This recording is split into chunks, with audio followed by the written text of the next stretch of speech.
When our values get lived out, it becomes undeniable the good that they can do.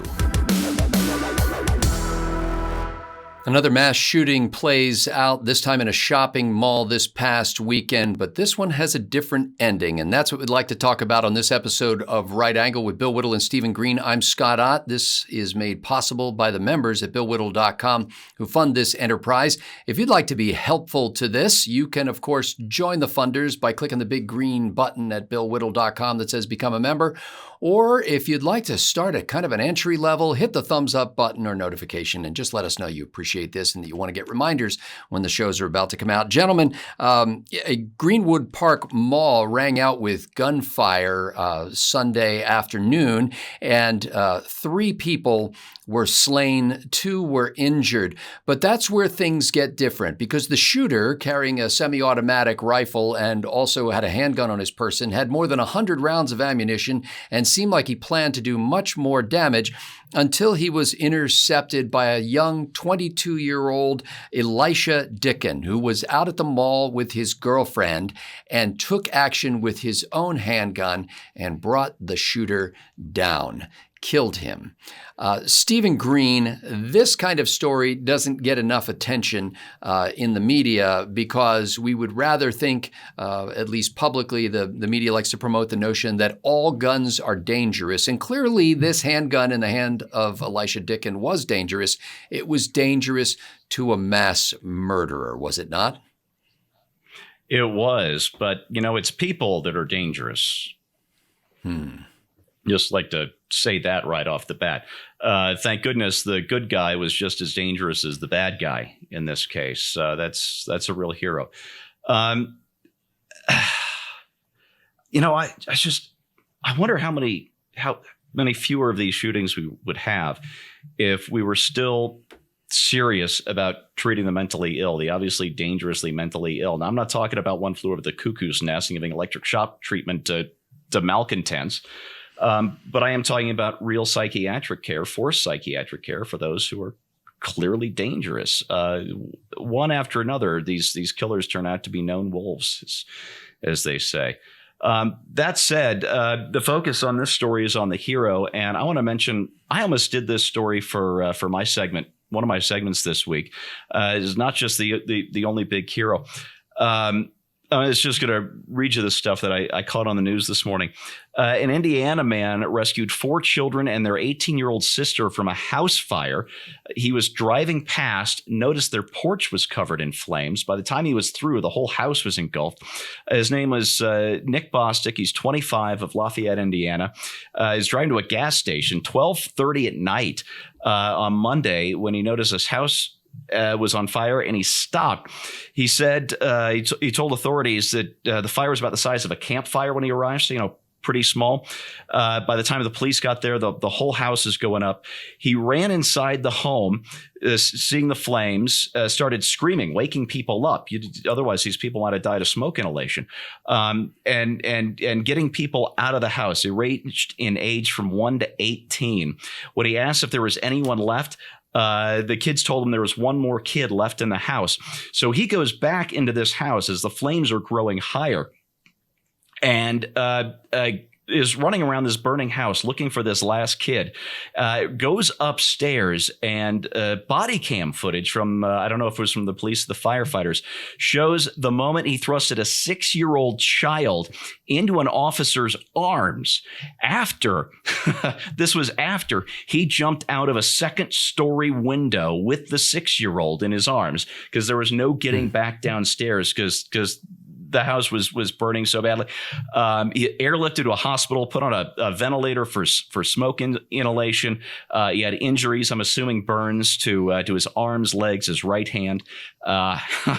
He's been released, and he's going to be honored by the police, the fire department, and the mayor. And whether it's a burning house or a mass shooter being put down like the madman he is, we need to honor these heroes. We don't just, we should pass the hat around for these guys. They deserve it. We need more like it. We need to encourage men to be men. Bill Whittle, the local police chief, says it this way about Elisjsha Dicken, the man who stopped the mass shooting. His actions were nothing short of heroic. He engaged the gunman from quite a distance with a handgun and was very proficient in that, very tactically sound. And as he moved to close in on the suspect, he was also motioning for people to exit behind him. The story reports a somewhat surprised that investigators have no indication that Dicken, the guy who stopped the mass shooting, has any military or law enforcement background. Bill, I think what was intriguing about this story, among many things to me, is the idea of what you get into when you decide to pull out your weapon in defense of others, because it's not just the physical danger that you face as you approach the assailant. There are all kinds of other issues flying around, like the risk to bystanders that you may pose, like the fact that when police come to the scene, you look like a shooter, like the fact that after it's all over, even if everything goes well and you're able to take down that shooter and stop his killings, then you face a long road of legal trauma. Bill, where do we find young men of such courage these days? In the United States of America. And I'm not aware that that happens anywhere else. This is the side of individual gun ownership that makes people who own guns want to own guns. This is the side of the story that's never told. This is the entire reason that there's a difference between a subject and a citizen. This is everything. And when I say in the United States of America, when I hear a story like this, I'm reminded of that situation on the train in France where a guy was about to shoot the train up and everybody's calling their wives to say goodbye. 3 guys rush the guy with the rifle and bring him down, and the 3 guys were the only 3 Americans on the train. This is what cowboy culture does to people. It saves lives. Regarding your specific points, if this guy is shooting people and he's got 100 rounds of ammunition, I don't think the guy in question is going to spend a whole lot of time thinking about what's going to happen to him and even what's behind him. If he doesn't act, he's going to be probably one of the 100 people who are going to be killed by this lunatic. But I think the point is that I don't think he had to think about this at all. I think he thought about this in advance when he got his concealed carry permit. I think he's been practicing for this day in his head for a while. Not like he's looking forward to it, but look, if you get a concealed carry permit, that's why you get a concealed carry permit, because you understand that bad things can happen, and that when seconds count, the police are only minutes away. The police chief in our backstage show, he said he moved tactically, and apparently was a pretty good shot. That's the sign of somebody also who takes this particular right that we have in this country seriously. I have no doubt this guy spent a fair amount of time on the range, and I think he spent a fair amount of time on the range in case there was a mass shooter in a mall. I mean that from the bottom of my heart. I fully suspect that's what he was thinking. I may be somewhere with my girlfriend, and either a mass shooter or a rapist or a guy with a knife or some homeless person who thinks I'm the devil or whatever the case may be, may decide to take some action, and I am responsible for her life and my life. And I see so much eroding in this country, and then I hear stories like this, and I realize I'm just so proud to live in the same country as a guy like this. So proud that we share the same citizenship and the same culture and the same values, and I think he's very lucky that he lives in a district where the police chief gets it. I don't think he's going to face problems from the authority if the police chief came out and read a message by that. And I might add parenthetically that I saw not too long ago a list of what must have been no less than 40 cases where individuals with guns stopped mass shootings, no less than 40 or 50 within the last couple of years. And this is the other thing that people simply don't get.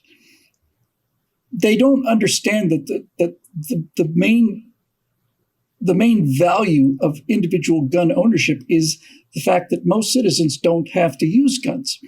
The reason that safe neighborhoods are safe is because it's pretty clear that everybody in that neighborhood is armed to the teeth. I talked about this in number 1 with the bullet. The safest Plano, Texas has a murder rate that's lower than Switzerland, lower than Belgium. It's got practically the lowest murder rate on the planet in Plano, Texas. The reason in Plano, Texas, because everybody's armed to the teeth. And the people who would go in there trying to murdering and kill people are fully aware of this.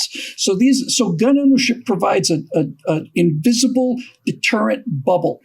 And when your entire political position is to remove that protection from people, then you get more and more shootings. And that's what we've seen.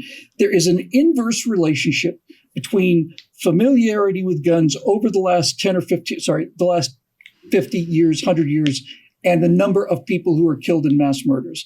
When everybody played with toy guns, when every school had a shooting team, when a BB gun was what you got for your 10th birthday or your 8th or whatever, there were no mass shootings. And this idea that, well, we can't talk about guns or have toy guns or anything else because if we do, people are going to become murderers is provably wrong by any possible measure. You used to be able to walk into a drugstore, get as many guns as you wanted, as much ammunition as you wanted, no background check, nothing. Put the cash down and go. There were no mass shootings then. That's data. That's evidence. You can quarrel about what the cause is, but you can't argue with the facts. And I think it's because people back then were aware of the fact that if they did something stupid like this, they were going to pay. That you couldn't just do this to citizens and have the law blame the hero. And that's just the last thing I'll close with. There are two words in society that are so grossly overused that they become meaningless. One of them is genius, and the other is hero. And this is a guy who is an actual honest to God hero. He's not the kind of hero that stays up late and does, extracurricular work with kids in trouble and that kind of thing. That's a noble and admirable thing to do. But this guy is an honest to God hero in the actual meaning of the word. And he should be celebrated. I suspect he's going to end up getting a lot of grief from people who have got a mortal aversion to the idea of you being responsible for defending yourself. But coupled with what we saw in Uvalde, I think the situation gets clearer by the day. I did this episode simply because I think more of these gutless ninnies who plan these mass shootings need to know that more and more of us out there are ready. And that you think you're walking through a flock of sheep, but some of those sheep are ready to take you down if you step out and try to do something to hurt the others. So and more than anything, I want more people who are plotting and thinking of evil things like this to understand the risk they face. And frankly, this is why you see so many of these mass shooters going to places where they know people will be utterly defenseless. They go to academia, they go to elementary schools, they go to high schools, they go to places where essentially people have been stripped of their right to protect themselves, the adults anyway, and to protect the children. And so this is good for us to see from time to time, that there are men like Elisjsha Dicken, and that they don't have to be old geezers like me who sit around reading World War II novels and, fantasizing about being some sort of hero that defends everyone. That's not the case. And Bill's right. In order to perform the way Mr. Dicken did in that situation, you have to rehearse. You have to practice, not just on the range, but in your mind. You have to have a sense of situational awareness at all times, because that handgun on your hip bears with it a responsibility to be used well and accurately and safely, in the sense that no one gets harmed except the intended recipient of that harm. And he illustrated all of that beautifully. Now, I'm sure that the media is going to go bananas because they can't stand the idea that some individual, first of all, armed, secondly, legally, thirdly, is actually standing up and being able to defend, who knows, dozens of other people who may have lost their lives that day. Even if it were a few, it would be too many. And so it's good to see two things. Number one, the police chief standing up and saying, this guy performed beautifully in a very difficult situation on the spur of the moment. You don't get a heads up about these things. You don't get a text message that says, hey, come out to the mall. There's likely to be a shooting, so you'll be all ready for it. You're out having a nice afternoon with your girlfriend, and bam, and then you have to act. And so I'm glad the police chief talked about it the way he did. I'm also, frankly, glad that NBC News, where I read the story, published it. Now, you might argue, as Bill did in our backstage show, that why should we give the news media credit for doing something that they should do anyway, just telling the truth about things. But I like the fact that they had to spend several paragraphs describing this, voluntarily or not, I don't care, but they did have to publish that and the police chief's remarks. So I read this in the mainstream media, and it strikes me that when our values get lived out, it becomes undeniable the good that they can do. It's not just jabber. It's not just talk. It's action. And I don't just mean in the realm of self-defense or defending others with weapons, but just the whole idea of our conservative values when we live them out with honor and with dignity, and we conduct ourselves in a credible way in public, taking tangible action on behalf of other people. Even the people who would argue against us, oppose us, and ridicule us find that they have to tip their hats and acknowledge us. For Bill Whittle and Stephen Green, I'm Scott Ott. Thanks to the members at BillWhittle.com for making Right Angle possible.